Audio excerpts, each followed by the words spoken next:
এই অভিষেক বন্দ্যোপাধ্যায়কে দেখতে পাচ্ছি সরাসরি। অভিষেক বন্দ্যোপাধ্যায় এই মুহূর্তে রয়েছে সরাসরি বেরিয়ে এলেন, একদম সরাসরি সেই ছবি নিউজ 18 বাংলা এক্সক্লুসিভ দেখছেন আপনারা।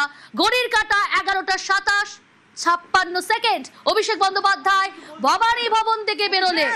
এক্সক্লুসিভ নিউজ 18 বাংলায় আপনারা দেখছেন 5.5 ঘন্টা ভবানী ভবনে অভিষেক বন্দ্যোপাধ্যায় ছিলেন। ঘড়ির কাঁটায় 11:27 তিনি বেরিয়ে এলেন। এখনো ভবানী ভবনে গাড়িতে উঠলেন অভিষেক বন্দ্যোপাধ্যায়, সেই কালো গাড়ি যে গাড়িতে করে এসেছিলেন ভবানী ভবনে সেই গাড়িতেই উঠলেন। বেরিয়ে যাচ্ছে সেই গাড়ি অভিষেক বন্দ্যোপাধ্যায়কে নিয়ে, সেই গাড়ি ভবানী ভবন থেকে বেরোচ্ছে। সরাসরি ছবি দেখাচ্ছি নিউজ 18 বাংলা এক্সক্লুসিভ আপনারা দেখছেন। 5.5 ঘন্টা ভবানী ভবনে অভিষেক বন্দ্যোপাধ্যায়, বিকেল 5:49 অভিষেক বন্দ্যোপাধ্যায় সেখানে আসেন এবং সেখান থেকে এই মুহূর্তে বেরিয়ে যাচ্ছেন না। সংবাদ মাধ্যমের মুখোমুখি হলেন না অভিষেক বন্দ্যোপাধ্যায় এখনো পর্যন্ত। সেই গাড়ি কিন্তু ভবানী ভবন থেকে বেরিয়ে যাচ্ছে। নজর রাখছি আমরা কিছু বলেন কিনা তিনি। আমরা যে ছবি দেখাচ্ছি আপনাদের দেখুন, সেই কালো গাড়ি যে গাড়িতে করে এসেছিলেন অভিষেক বন্দ্যোপাধ্যায় সেই গাড়ি কিন্তু বেরিয়ে যাচ্ছে। অভিষেক বন্দ্যোপাধ্যায় সেই গাড়িতেই রয়েছে।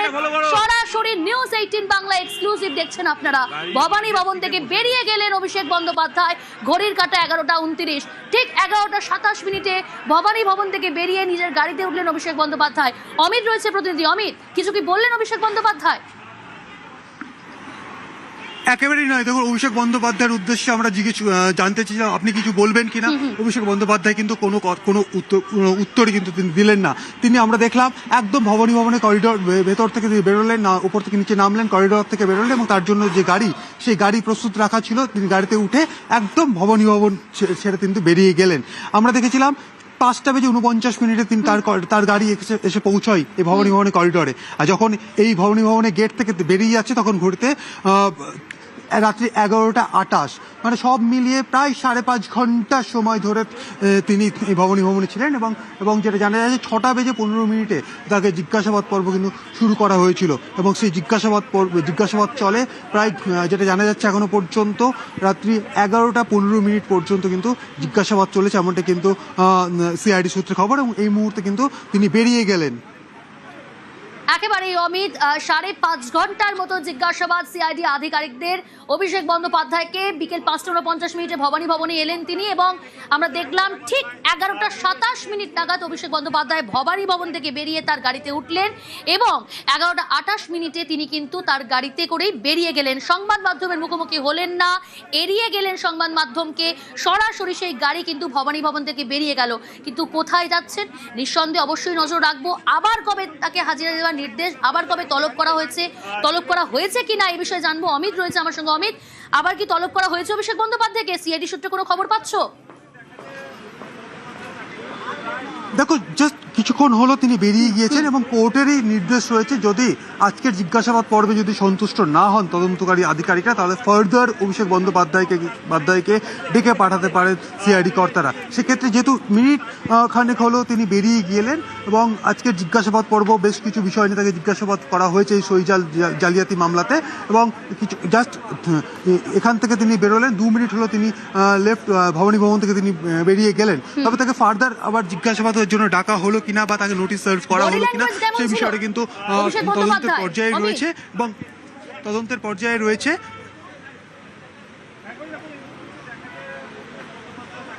অমিত, 5.5 ঘন্টা জিজ্ঞাসাবাদ সিআইডি আধিকারিকদের অভিষেক বন্দ্যোপাধ্যায়কে।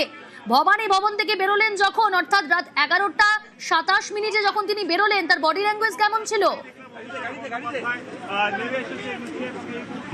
দেখো, তিনি যখন আজকে ভবানী ভবন থেকে 2 মিনিট আগে যখন বেরিয়ে যাচ্ছেন তিনি একদম করিডোর থেকে হেঁটে এসে তিনি গাড়িতে উঠলেন। কার্যত আমরা অভিষেক বন্দ্যোপাধ্যায়কে যে ছবিতে বা যেভাবে দেখতে অভ্যস্ত, কিন্তু আজকের সেই বডি ল্যাঙ্গুয়েজ কিন্তু সেইভাবে মানে ঔদ্ধত্যপূর্ণ সেরকম কোনো বডি ল্যাঙ্গুয়েজ কিন্তু তার ছিল না। কারণ দীর্ঘ 5.5 ঘন্টা জিজ্ঞাসাবাদ এবং তার আগে থেকে এই তদন্ত শুরু থেকেই যে তার বাড়িতে সিআইডি কর্তাদের অভিযান, তার বাড়িতে নোটিশ সার্ভ করতে যাওয়া, তার বাড়িতে একের পর এক 3বার তাকে নোটিশ সার্ভ করতে গেল। এরপরে আমরা দেখেছি যে গত 2 দিন আগে তার অফিসে এবং কালীঘাটের যে কার্যালয় রয়েছে তৃণমূলের কার্যালয় সেখানে অভিযান চালানো, সমস্ত যে পর্ব যে চলছে এবং তিনি কলকাতা হাইকোর্টের দ্বারস্থ হয়েছে রক্ষা কবচ চেয়ে, সেক্ষেত্রে 3 সপ্তাহে রক্ষা কবচ মিললেও কিন্তু তার যে বডি ল্যাঙ্গুয়েজ, সচরাচর যে বডি ল্যাঙ্গুয়েজ আমরা বিগত দিনগুলোতে দেখেছি, কিন্তু একেবারে বেশ। সঙ্গে থাকো আর এক প্রতিনিধি ইরন রয়েছে আমার সঙ্গে, ইরনের কাছে আপডেট দেবো। ইরন, অভিষেক বন্দ্যোপাধ্যায় তিনি 11:27 বেরিয়ে গেলেন, কোথায় গেলেন কি জানা যাচ্ছে? দেখো, অভিষেক বন্দ্যোপাধ্যায় তাকে আজকে ভবনে তাকে জেরা করা হয় প্রায় 5.5 ঘন্টা ধরে। তার সঙ্গে তাকে জিজ্ঞাসাবাদ করা হয়েছে সই জালিয়াতি কাণ্ডে, এবং ইতিমধ্যেই আদালতের তরফ থেকে তার বিরুদ্ধে কোনো চরম ব্যবস্থা অর্থাৎ গ্রেফতারি করা যাবে না এরকম ইতিমধ্যেই কিন্তু নির্দেশ ছিল। তো আজকে তখন দিল্লি থেকে আজকে আসেন অভিষেক বন্দ্যোপাধ্যায়, সেখান থেকে সরাসরি ভবনে আসেন 6টা নাগাদ, এবং সেখান থেকে রাত প্রায় 11:20 পর্যন্ত জিজ্ঞাসাবাদ তাকে চলে, এবং তারপর দেখা যায় তিনি বেরিয়ে যান। বেরোনোর পর সংবাদ মাধ্যমের সঙ্গে কোন রকম কথা তিনি বলতে চাননি, গাড়িতে বসে তিনি এখান থেকে নিজের বাড়ির উদ্দেশ্যে চলে যান। সিআইডির তরফ থেকে আধিকারিকরা ছিলেন, সুপ্রতিম সরকার ছিলেন, এছাড়াও যারাই তদন্তে রয়েছেন তদন্তকারী অফিসাররা তারা ছিলেন। তাকে বেশ প্রায় 6 ঘন্টা, প্রায় 5.5 ঘন্টা ধরে তাকে জিজ্ঞাসাবাদ করা হয়েছে, এবং জিজ্ঞাসাবাদ শেষে অভিষেক বন্দ্যোপাধ্যায় তিনি ভবন থেকে বেরোলেন। বেশ।